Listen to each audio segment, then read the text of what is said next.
I've beat countless Pokemon challenges on my channel, some easy ones and a lot of hard ones. But all in all, none of these challenges have actually been that difficult for me to complete. I mean, shiny videos can take up to 100 hours to finish, but it's not actually that difficult. So as I was brainstorming ways to make Pokemon harder, it finally clicked. Why not try to beat Pokemon Platinum, one of the hardest Pokemon games out there, but without doing the one thing that Pokemon are meant to do, attack. I loaded up my game and quickly made it to Route 201 where I was to pick a starter, and Turtwig is who I went for. Now, as the challenge requires, I was to use no attacking moves, but that wasn't an issue for me because I could just spam withdraw and lose the battle here. But as easy as that is to say, that actually wasn't the case here. Turtwig only has one move that we can use, which is withdraw. The move has 40 PP, which may sound like a lot, but in this case, it's not. The move withdraw increases Turtwig's defense. Chimchar, however, has Leer, which in turn lowers my defense. Now, each time I use withdraw, Chimchar has the chance of using either Scratch or Leer. Leer has 30 PP, so you'd think that Chimchar could take me down in 10 turns. Well, turns out not. Scratch does around 3 damage to Turtwig, and Turtwig has around 20 health, so you'd think 3 damage per turn, 10 turns, that's enough to KO, right? Well, as I mentioned earlier, withdraw increases my defense, so after just 3 withdraws, Chimchar is only able to do 1 damage per hit. Now, the only way for me to actually lose this battle successfully is to rely on him getting a critical hit, and not once, but twice. And the odds of getting a critical hit in this game are 1 in 16,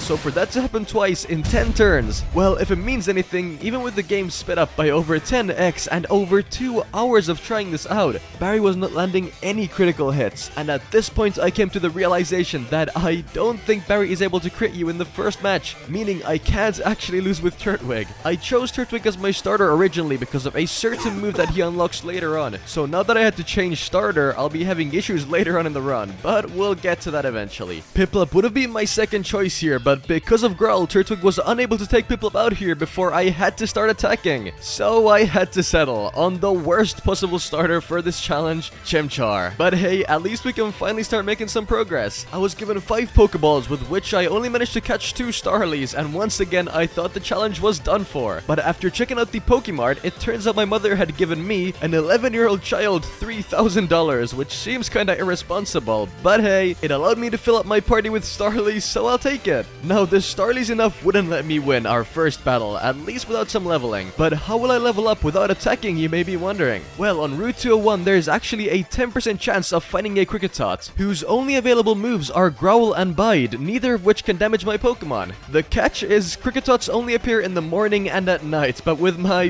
very illegal time machine, I was able to get this started. All I had to do to win was switch out between my Chimchar and Starly 50 times to exhaust it of its PP and then let it kill itself, and boom, we have XP. Okay, I know that sounds kinda harsh, but it's the only way we can get through this. Now, you may be thinking that I just take my Pokemon to level 20 and breeze past this part. Well, turns out level 10 would be enough for us to take on the first trainer. I made my way to Trainer Tristan and took him on in battle. Now, you may still be wondering as to why I caught so many Starlies. Well, my battle plan here was to use my Starly's Growl to lower the opposing Starly's attack all the way to nothing, and then just stall out its PP and once again let it kill itself. And surprisingly, even though he did crit a few times, the plan worked. Stop hitting yourself! Stop hitting yourself! And it worked for quite a while. I made it all the way to Jubilife Village with this strategy, and all was looking good, until Barry took us on. Since he now had 2 Pokemon on his party, this plan was no longer viable. Sure, I could take out his Starly pretty easily, but after that his Piplup would massacre my entire team. So I had to think of something new, and it took me a while, but I realized that at level 13, Starly learns Double Team, and this was perfect. With Double Team, I was able to dodge pretty much all of Starly's attacking moves, until it of course knocked itself out, and then repeat the strategy on Piplup again. Now, this solution was really only temporary, because as soon as our enemies would start having 3 Pokemon, the strategy was doomed. And guess who our next big challenge was? Well, that was Rourke.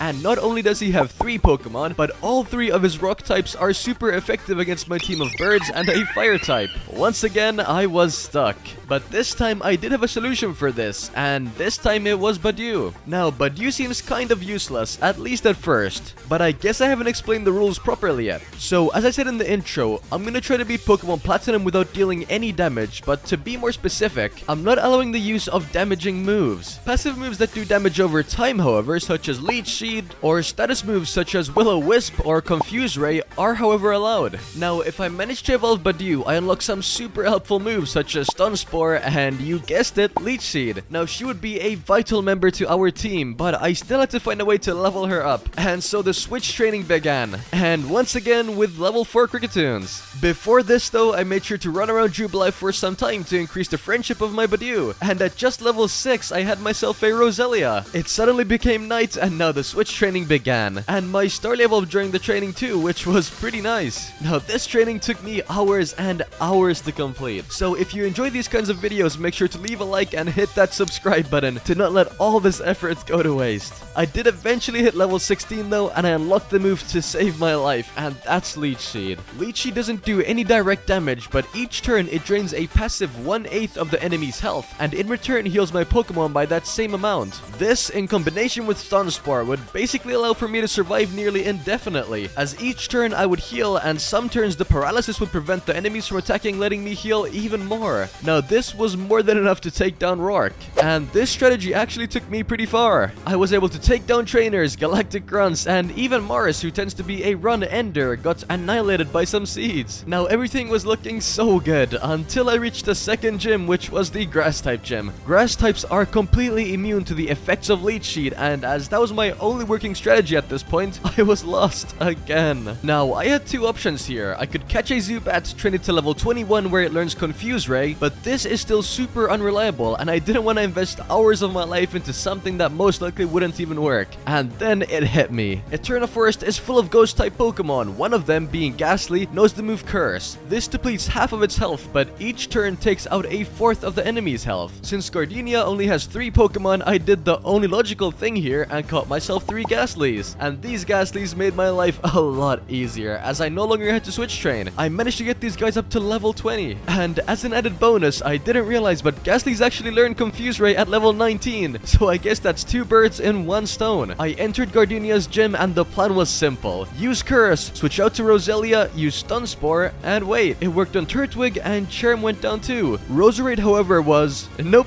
I'm just kidding. That was a complete wipe too, and that's our second gym badge. From here on, we had a nice patch of smooth sailing. Jupiter fell to the same strategy, and so did pretty much all the trainers too. Everything was looking bright and sunny, and then Fantina happened. I went in for a test run, and it didn't look too bad at first. Duskull took me a while, but it came down eventually. Then came Haunter. Haunter was bigger, faster, and stronger than each one of my Ghastlys. Who would have known? It one-shot all of them. Roselia managed to survive a hit or two, but even if she managed to take Haunter down, Miss Magius's Psybeam would have been a run-ender. I pretty much only had one option here, which was to make my Ghastlys bigger, faster, and stronger. I'm not gonna sugarcoat this, it took me ages and it was not fun, but I eventually got all my Caspers to level 25, and then I realized that still wouldn't be enough. Miss Magius has a base speed of 105 while Haunter is at 95, meaning I would still get destroyed. There was one option I hadn't considered though. I went straight for Mount Coronet and added this bad boy to the party. Now, if you didn't know, Bronzor is a beast and he resists most of Miss Magius's moves, and he has great overall defensive stats. I didn't even for a second consider that he might need any leveling up at all. I rolled with him just how I found him, and then came Fantina. The Duskull was pretty easy. Leech Seed, Stun Spore, and Curse managed to take it out without a challenge. After seeding and sporing Haunter, I realized he's not actually able to damage Staravia. His only 2 damaging moves were Shadow Claw, which Staravia was immune to, and Sucker Punch, which only activates if I use an attacking move, which of course I can't. Now, I was burned and did still have the chance of getting hit by Confuse Ray, but what did this absolute beast of a bird have in his arsenal? Well, that's Double Team. Haunter was unable to touch me as I slowly watched him fall to the power of my gardening. And last up was my biggest fear so far, Miss Magius. But I came prepared with my Bronzor, and remember when I said he was awesome? Well, just check this out. Not only was I able to hit a Confuse Confuse Ray, but the son of a gun put him to sleep too. What more could I ask for? I switched into Roselia, and once again Miss Magius hit herself in confusion, letting us set up a paralysis, Leech Seed, Curse, Confuse Ray, and well, you can guess how this battle ended. And that is our third gym badge. And for once in this run, I managed to have some smooth sailing.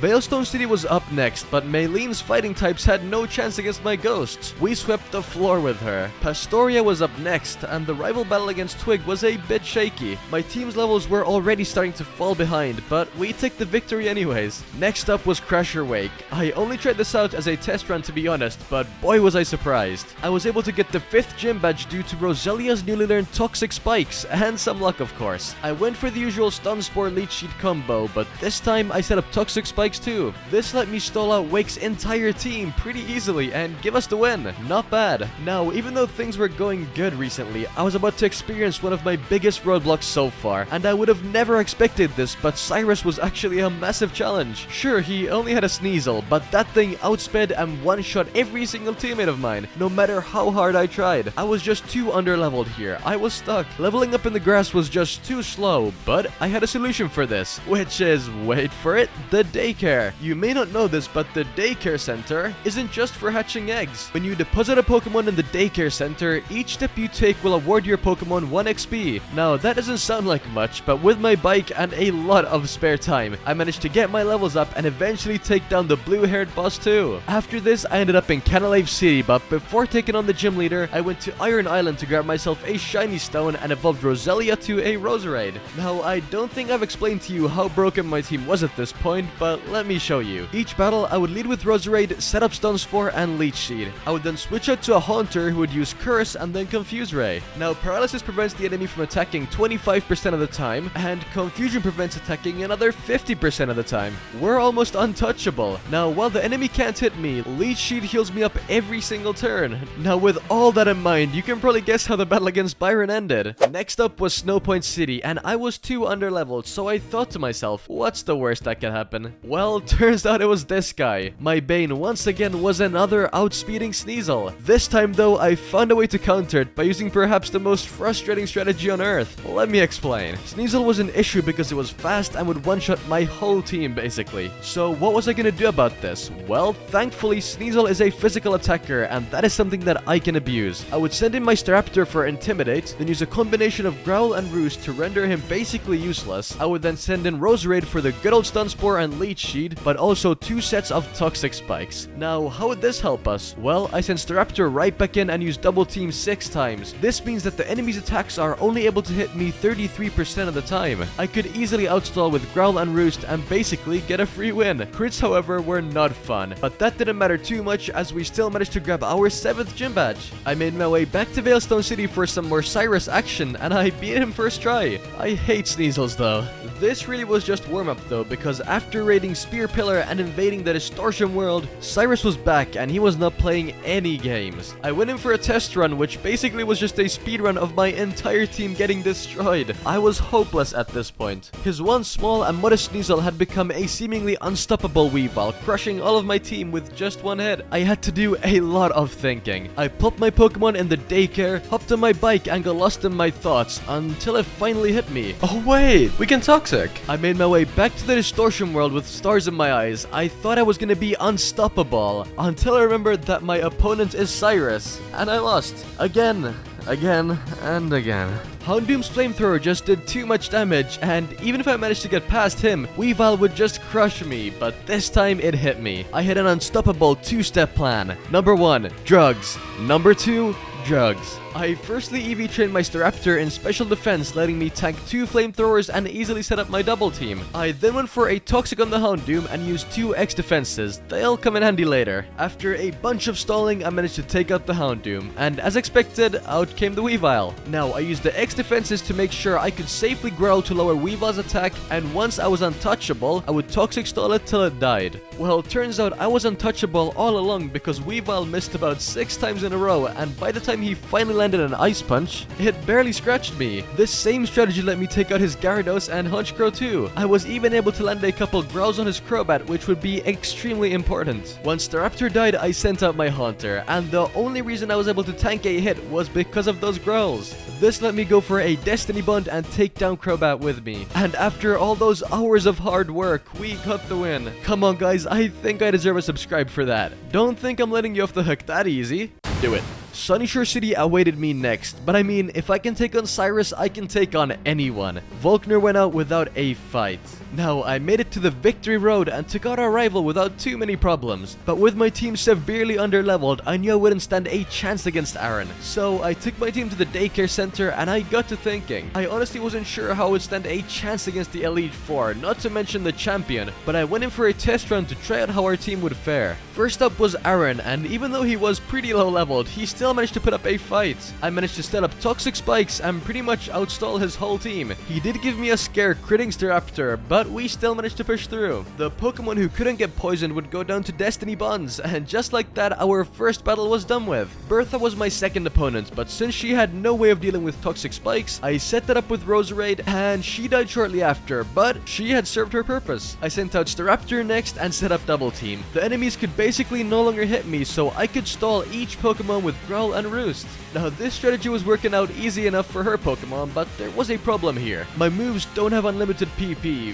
very low PP as a matter of fact. What I did to counteract this was that as soon as victory was pretty much secured, I would switch out my Pokemon until the enemies went down to Toxic, thus saving me the most precious resource I had, PP. Now Flint was a bit trickier because Roserade wouldn't be able to set up Toxic Spikes, at least quite yet. Houndoom was standing in the way and would take her out in one swift flamethrower. This was a pretty easy fix though. I sent out Haunter, went for a Destiny Bond, and to my surprise, it was as easy as that. I then sent out Toxic Spikes and the rest is history. There was only one step in the way, and that was our toughest roadblock so far, Lucian. His psychic types are super effective against pretty much my whole team, and I had no counter for this. Or did I? Our seemingly useless Bronzong had his time to shine. Now, this plan was not foolproof, but it was all we had. This is how it was supposed to go down. I was supposed to put Mr. Mime to sleep, then pray he wouldn't wake up, send out Roserade, and then set up Toxic Spikes. Well, it was all looking good until Mr. Mime did in fact wake up, but to my absolute surprise, it didn't go for the takedown and let me set up the spikes and basically secure myself a free victory. Poison and Destiny Bond did the job. Thanks, Lucian, I guess. And last up was the hardest champion of all time, Cynthia. I honestly had no plan here apart from hoping for the best, so let's see if it worked out. Spiritomb I knew would be a massive issue, so I just let it take itself out with Destiny Bond. My Milotic was up next, and this was perfect as I could set up my final set of Toxic Spikes, and even Toxic. Bronzong was sent out next, and its only goal here was to set up double team and stall for as long as possible.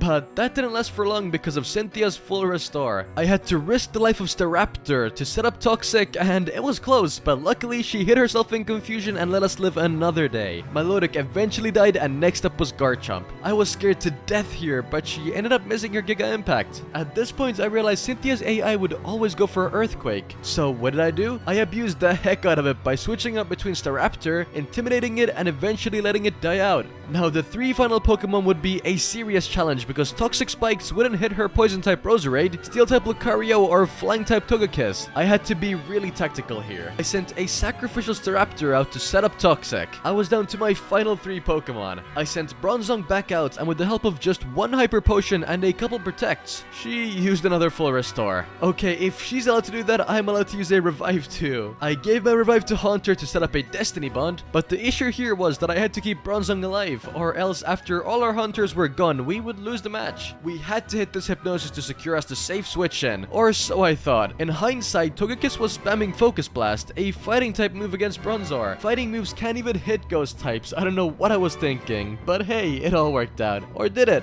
Well, what I didn't predict was that Togekiss would sleep for 3 turns. I had ran out of PP on Destiny Bond, and I once again could not take this guy out. I went for a Curse, but even then, I couldn't stall for long enough to take Togekiss down. So I resorted to potions, but only 2, so don't hate me. Lucario fell to a Destiny Bond, and after the use of my final revive and somehow being able to outspeed, Roserade died too, and we became champion. That battle was definitely not perfect, but hey, a win's a win. Make sure to subscribe right now if you enjoy me torturing myself myself to make these videos and let me know what I should do next. See ya!